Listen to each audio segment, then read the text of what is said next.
अस्सलाम वालेकुम dear students, उम्मीद है आप सब खैरियत से होंगे। हमारा आज का जो लेक्चर है ये इंपॉर्टेंट है सिविल जज एस्पिरेंट्स सिंध के लिए।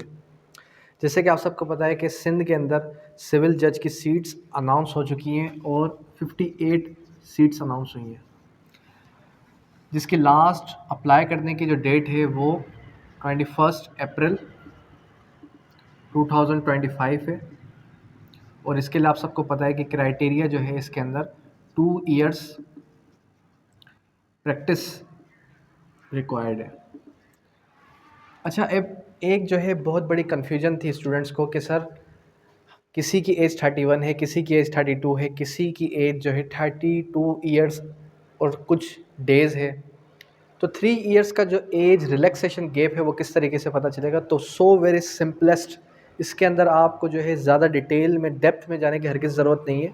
इसके लिए सिर्फ आप एक चीज़ ये याद रखें कि आपके पास 2 इयर्स प्रैक्टिस हो। आपकी एज मैक्सिमम कितनी होनी चाहिए? 32 ईयर्स एज फ्रॉम 21। ठीक है। अगर आपकी एज 33 है, अगर आपकी एज 34 है, अगर आपकी एज 35 है तो आप एलिजिबल हैं। सही है। अगर आपकी एज 35 ईयर्स 1 डे भी है तो आप एलिजिबल हरगिज़ नहीं है। ठीक है। आपके पास हाई कोर्ट का लाइसेंस होना चाहिए। ऐसा भी है कि किसी की 2 इयर्स एक्टिव प्रैक्टिस है, हाई कोर्ट का लाइसेंस नहीं है। हाई कोर्ट का लाइसेंस मैंडेटरी है। हाई कोर्ट का लाइसेंस होना चाहिए। 2 years practice means that you have high court licence, you are enrolled in high court. ठीक है, क्योंकि देखें अदर प्रोविंसेस के अंदर भी ऐसा ही है। तो इसकी आप अजम्पशन ये लें कि आपके पास हाई कोर्ट का लाइसेंस होना चाहिए, 2 इयर्स एक्टिव प्रैक्टिस।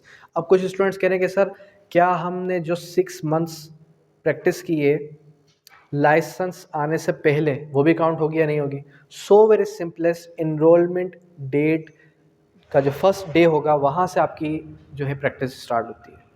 ठीक है, वहाँ से आपकी प्रैक्टिस काउंट होती है, वही से आपका जो है टेन्योर शुरू होता है प्रैक्टिस का। ठीक है। तो इसके अंदर आपने फिर वही सवाल करेंगे आपके सर फिर डेज़ का बता दें।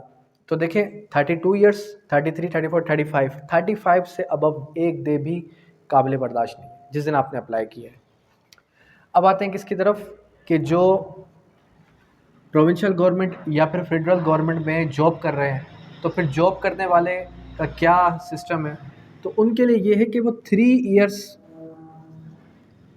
वो क्या कर रहे हों, 3 इयर्स वो जो है जॉब करते हुए आ रहे हों। क्या इनरोलमेंट हुई, इनरोलमेंट के बाद उन्होंने लाइसेंस फ्रीज करवा दिया और उसके बाद वो 3 साल से जॉब कर रहे हों, तो फिर वो क्या है, वो एलिजिबल होंगे इस चीज़ के लिए। ठीक है। अब हम कहाँ खड़े हैं? हम खड़े हैं आज अप्रैल में। टेस्ट कब हेल्ड होगा? टेस्ट होगा जून में हो, जुलाई में हो, अगस्त में हो। अगस्त से ऊपर नहीं जाएगा। एक चीज़ याद रखें कि आपने गाइडेंस कहाँ से लेनी है। आपने मिसगाइड नहीं होना, आपने गाइडेंस लेनी है। गाइडेंस किस तरीके से आएगी आपको? जब आपको पता होगा कि प्रिपरेशन करनी कहाँ से, प्रिपरेशन करनी कैसे है। ठीक है। अब देखें एक चीज़ याद रखें कि सिलेबस मैंने लास्ट लेक्चर के अंदर डिफ़ाइन कर दिया था कि सिलेबस क्या है। 50% लॉ, 25% जनरल नॉलेज, 25% इंग्लिश। अक्सर टीचर्स ये भी कह रहे हैं कि it is next to impossible कि आप इतने कम टेन्योर में, कम टाइम में स्टूडेंट्स को पूरा सिलेबस कवर करवा सकें। नो डाउट कि सिलेबस लेंदी है, नो डाउट कि नियर अबाउट 32 सब्जेक्ट्स हैं लॉ के, साथ में जनरल नॉलेज भी है, साथ में इंग्लिश भी है। ये एक हमारे लिए टफ फेज़ रहेगा, जिसके लिए मेरे पास अदर टीचर्स भी होंगे जो साथ ही साथ आपको गाइड करते चलेंगे। इंग्लिश के लिए स्पेशलिस्ट होंगे, साथ ही साथ जनरल नॉलेज के लिए स्पेशलिस्ट होंगे, और साथ ही साथ मैं भी आपकी जनरल नॉलेज और इंग्लिश की क्लासेस ले रहा हूँ टेस्ट सीरीज़ के साथ साथ। अब एक चीज़ याद रखें कि आपने लॉ कहाँ से कवर करना है? बैरक से। तो आपके पास अपडेटेड बैरक्स हो, अपडेटेड बैरक्स हो। कितने लाज हैं, कौन कौन से लाज हैं? अगर आप मेरा फर्स्ट लेक्चर सुनेंगे सिविल जज 2025 का, तो उसके अंदर मैंने एक एक चीज़ क्लियर की है। ये एक मिसकंसेप्शन थी जो मुझे क्लियर करनी पड़ गई इस लेक्चर के अंदर। अपडेटेड क्या हो? बैरक्स हो। सेकेंडली, आपने क्लास किस तरीके से अटेंड करनी है? आपने फर्स्टली बैरक को पढ़ना है, उसके बाद आपने क्लास लेनी है। फिर उसके बाद उसके साथ साथ उसके बंचेस बना लेने हैं उसके क्रॉस रेफरेंसेस के साथ कि सीआरपीसी पढ़ रहे हैं तो सीआरपीसी के साथ साथ आप कनेक्टेडली पीपीसी पढ़ें। फिर एक और चीज़ ये कि क्लास की टाइमिंग क्या होगी, क्लास कितने बजे हेल्ड होगी। तो क्लास की टाइमिंग जो है 6 PM से लेके 10 PM तक होगी। ये क्लास की टाइमिंग है। अगर कोई स्टूडेंट इस टाइम पर अवेलेबल नहीं है तो वो नेक्स्ट डे पर भी क्लास वो ले सकता है, क्योंकि वो हमारी क्लास जो है रिकॉर्ड होकर आपके साथ ग्रुप में शेयर होगी। प्राइवेट रिकॉर्डेड लेक्चर होगा जो ग्रुप के रजिस्टर्ड मेंबर्स उनके पास ही एक्सेस होगी। 4 घंटे, 3 से 4 घंटे हमारी क्लास चलेगी। दूसरी बात, टाइमिंग को मैनेजमेंट किस तरीके से करनी है आपने, ये बहुत इंपॉर्टेंट है।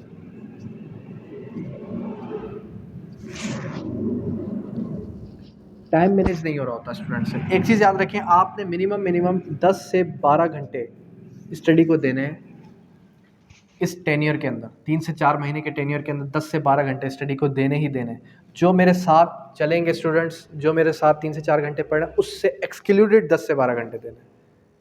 ठीक है, सेल्फ स्टडी को 10 से 12 घंटे देखें। सेल्फ स्टडी से बढ़कर कुछ भी नहीं है। क्लासेस से क्या होगा, रिवीजन होगी। एक टीचर आपको सिर्फ गाइड ही कर सकता है और कुछ नहीं कर सकता। जज कौन बनाता है, सवाल यह है जज बनाएगा कौन।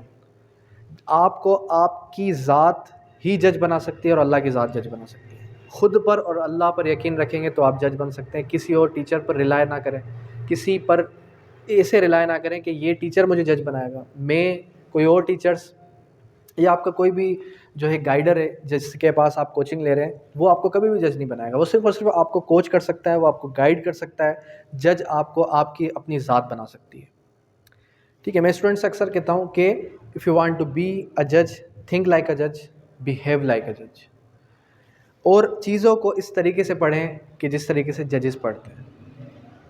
खैर, टाइम मैनेजमेंट का आपको पता चल गया कि 10 से 12 घंटे आपने टाइम देना है स्टडी को। और उसके बाद टेस्ट के हवाले से स्टूडेंट पूछ रहे थे कि देखें, हमारे पास अगर हम आज इलीगल डिस्पोजिशन एक्ट पढ़ रहे हैं,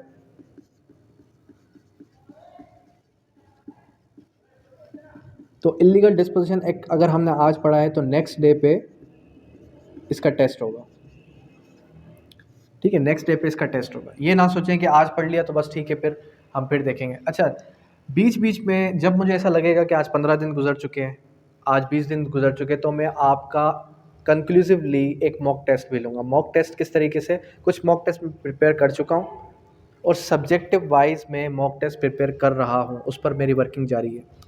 मॉक टेस्ट बिलफर्ज आज हमने इलीगल डिस्पोजिशन एक्ट पढ़ा, तो कल मैं आपका 20-25 MCQs का सिर्फ इलीगल डिस्पोजिशन एक्ट का टेस्ट लूँगा। 15 लॉस हमने पढ़ लिए, तो 15 लॉस के हम क्या करेंगे, हम जो है मॉक टेस्ट कंडक्ट करेंगे। मॉक टेस्ट कंडक्ट करेंगे। अच्छा, दूसरा ये भी स्टूडेंट्स कह रहे थे कि सर काइंडली आप एक कोई फिज़िकल सेशन रख लें। देखिए, फ़िज़िकली मैं स्टूडेंट्स को बता चुका हूँ कि हमारी जो एकेडमी है, हमारी जो ऑफिस है, गुलिस्तान जौहर में कराची में अवेलेबल है। सेकेंडली, अगर कुछ ऐसे स्टूडेंट्स हैं कि जो कहते हैं कि नहीं सर हमें आप जो है हाई कोर्ट के करीब कोई टाइम दें, तो लाइब्रेरी में भी वो आ सकते हैं फ़िज़िकली आफ्टर 12 PM। ठीक है, क्योंकि 12 PM तक ज़ाहिर सी बात है हमारे सिटी कोर्ट में केसेस चल रहे होते हैं, तो उसके बाद आप आ सकते हैं लेट आवर्स के अंदर। तो इंशाल्लाह उस टाइम पे हम फिज़िकली आपको एंटरटेन कर लेंगे। अब देखें, यहाँ पर क्या आपने देखना है कि आज हमने जो पढ़ा, कल हमारा उसका टेस्ट होगा। मंडे टू मंडे आपका वीकली टेस्ट होगा। Monday to Friday, Monday to Saturday, पहले मंडे टू फ्राइडे था, लेकिन अब जो है मंडे टू सैटरडे आपकी क्लास होगी। 1 मंथ का मैं आपको सिर्फ प्लान बना रहा हूँ, फर्स्ट मंथ का, जिसके अंदर हम CRPC भी कवर करेंगे, जिसके अंदर हम 15 to 17 माइनर एक्ट्स कवर करेंगे।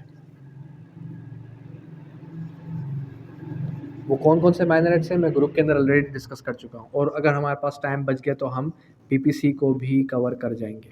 जो ये कह रहे थे कि सर पॉसिबल ही नहीं है, पॉसिबल ही नहीं है कि आप 2 मंथ्स से 3 मंथ्स के अंदर पूरा सिलेबस कवर करवा लें, तो इंशाल्लाह हम क्रैश कोर्स के अंदर पूरा का पूरा सिलेबस कवर करवाएंगे। वो लॉज भी कवर करवाएंगे कि जिन लॉज की तरफ अक्सर स्टूडेंट्स का माइंड नहीं जाता। जो लॉज मैं ऑलरेडी डिस्कस कर चुका हूँ आपके साथ, 32 से 33 लॉज हैं, जिनमें से आपकी टेस्ट बनेगी, एमसीक्यूज टेस्ट, उससे आउट कभी भी नहीं जाएगी। और प्रीवियसली जितना भी हमारे पास 20 ईयर्स के पास पेपर्स हैं, जनरल नॉलेज के सवाल कहाँ से इवॉल्व हो रहे हैं, वही सवालात मैं आपको साथ डिस्कस करूँगा। Most repeated, most important. उसके साथ साथ इंग्लिश के अंदर जो कॉम्प्रहेंसिव राइटिंग है उसके ऊपर भी हमारी वर्किंग जारी है, तो वो भी आपके साथ सब्जेक्टिवली रेगुलर बेसिस पे जो है क्लासेस शेयर होती रहेंगी। अच्छा, एक और सवाल कि टेस्ट की प्रिपरेशन के लिए तो चलें ठीक है, हमने 4 घंटे की क्लास भी ले ली, सेल्फ स्टडी भी कर ली, टेस्ट इवोल्यूशन कहाँ से करेंगे? टेस्ट इवोल्यूशन के लिए जो वेब जनरेटेड टेस्ट हैं, इससे बेस्ट कुछ भी नहीं है। वेब जनरेटेड टेस्ट, जितने भी मॉक टेस्ट हैं मेरे, जितने भी web generated test subject wise हैं, अगर वो आप सारे के सारे अच्छे तरीके से एंटरटेन करें तो इंशाल्लाह आपको एटलीस्ट ये आइडिया हो जाएगा कि आपकी कितने % तैयारी हो चुकी है।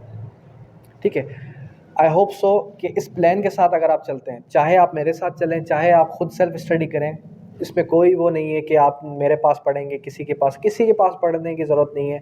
आप सेल्फ स्टडी करना चाहें सेल्फ स्टडी भी कर सकते हैं, आप हमारे बैच में आना चाहें हमारे बैच में भी आ सकते हैं, किसी और के बैच में जाना चाहें, एज़ यू विश, आपकी अपनी ऑन विश है।